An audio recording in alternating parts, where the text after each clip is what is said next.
الرحمن الرحیم نحمده ونصلی علی رسولہ الکریم اما بعد فاعوذ باللہ من الشیطان الرجیم بسم اللہ الرحمن الرحیم ولباس التقوی ذلک خیر صدق اللہ العظیم۔ معزز سامعین، اللہ رب العزت نے انسانی معراج کو نبی پاک صلی اللہ علیہ وسلم کی تابعداری کے ساتھ جوڑ دیا۔ انسان کی معراج یہی ہے کہ وہ نبی پاک صلی اللہ علیہ وسلم کا تابعدار فرما بردار بن کر زندگی گزارے۔ چلے آج کے اس مختصر وقت میں ہم آپ صلی اللہ علیہ وسلم کے لباس کے بارے میں گزارشات کریں گے۔ لباس، مردوں کا لباس یہ ہے کہ نبی پاک صلی اللہ علیہ وسلم جو ہے وہ زیب تن جو فرمایا کرتے تھے وہ کھلا اور یعنی ایسا لباس تھا جسے جسم اطہر نظر نہیں آتا تھا، موٹا اور کھلا لباس، تاکہ جسم کی ڈیل ڈول بھی نظر نہ آئے، نشیب و فراز بھی نظر نہ آئے، اور لباس بھی موٹا ہو تاکہ اندر کی جلد بھی نظر نہ آئے۔ یہ ایک موٹی سی بات ہے لباس کے بارے میں۔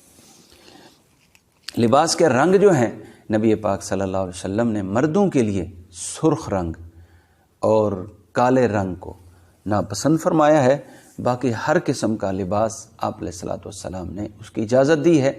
البتہ سفید لباس مردوں کے لیے یہ آپ علیہ السلام کو بہت پسند تھا، بہت محبوب تھا، تو رنگ سفید ہو، البتہ سرخ رنگ مردوں کے لیے اور کالا رنگ مردوں کے لیے یہ مناسب نہیں ہے۔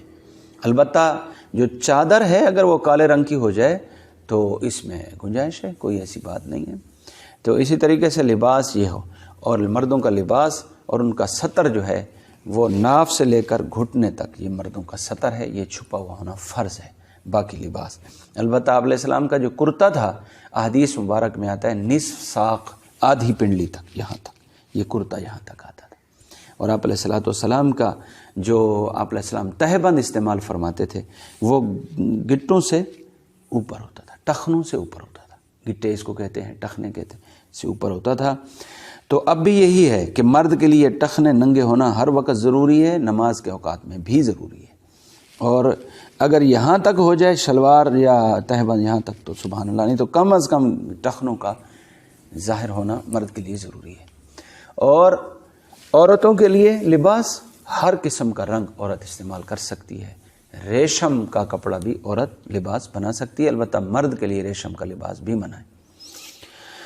اور عورتوں کا لباس جو ہوگا، عورتوں کے لیے سطر یہ ہے کہ یہ جو ہے نا ہتھیلیاں، ظاہر باطن اور ظاہر، یہ دونوں ہاتھوں کی اور دونوں پاؤں اور یہ چہرہ، یہ عورت جو ہے اپنے محرم کے سامنے کھول سکتی ہے۔ ہتھیلیاں، پاؤں کا اوپر کا حصہ اور یہ چہرہ جو ہے عورت اپنے محرم کے سامنے، محرم کا مطلب جو ہے وہ جس سے نکاح عورت کا ہمیشہ کے لیے حرام ہے، ہمیشہ کے لیے۔ مثال اپنے بھائی کے سامنے، اپنے بھتیجے کے سامنے، ماموں کے سامنے، چچا کے سامنے، عورت کا جو چچا ہے، مرد کا چچا نہیں، عورت کا چچا، عورت کا ماموں، عورت کا بھتیجا، عورت کا بھانجا، عورت کا بھائی، عورت کا والد اور عورت کا خامند، یہ جو ہے عورت کے محرم ہے۔ داماد بھی عورت کا محرم ہے، اپنا داماد جو ہے، تو ان کے سامنے یہ کھول سکتے ہیں، بس باقی چھپا ہونا ہی عورت کا سطر میں داخل ہے۔ جو اور عورت کے لباس، چست لباس ہونا، یہ آپ علیہ الصلوۃ والسلام نے 14 صدیاں پہلے سرکار دو عالم صلی اللہ علیہ وسلم نے پیشین گوئی فرمائی تھی۔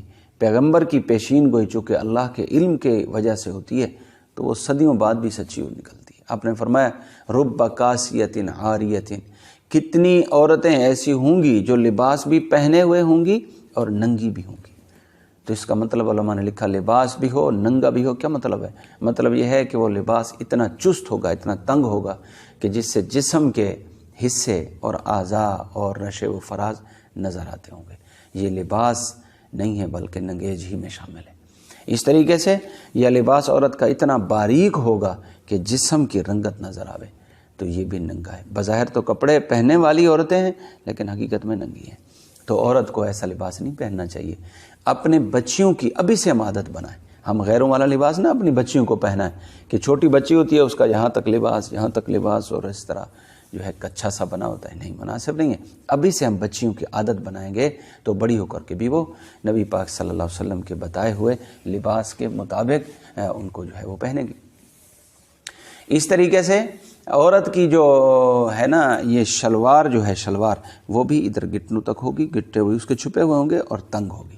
آج ایسا رواج ہو گیا فیشن کے نام پر، ہم چونکہ سنتوں کی اہمیت سے اتنے واقف نہیں ہیں، رواج ہو گیا ہے کہ مرد کی جو شلوار ہے اس کے پائنچے جو ہے نا وہ تنگ ہوتے ہیں، عورت کے کھلے کھلے پائنچے ہوتے ہیں۔ یہ سب دیکھو، ہم اس طریقے سے زندگی گزاریں گے تو کس کا نقصان ہوگا؟ ساری دنیا نافرمان ہو جائے تو اللہ تعالیٰ جل شانہ کی ذات کو کوئی فرق نہیں پڑے گا، وہ وراء الورا ذات ہے، کچھ نہیں ہوگا، لیکن اپنا نقصان ہوگا۔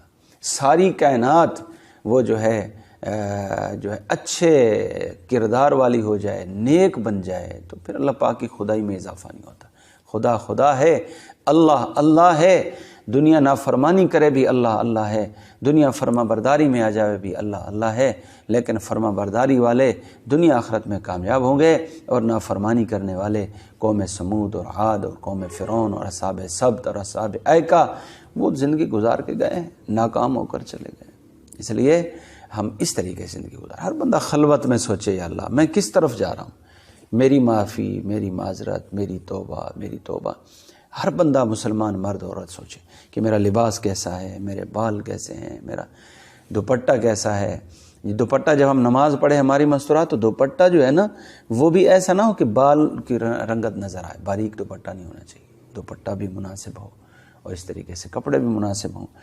تو عورتوں کے کپڑے بھی کھلے اور مردوں کے کپڑے بھی کھلے، یہ میں نے عرض کر دی ہے، موٹی باتیں میں نے عرض کر دی ہیں۔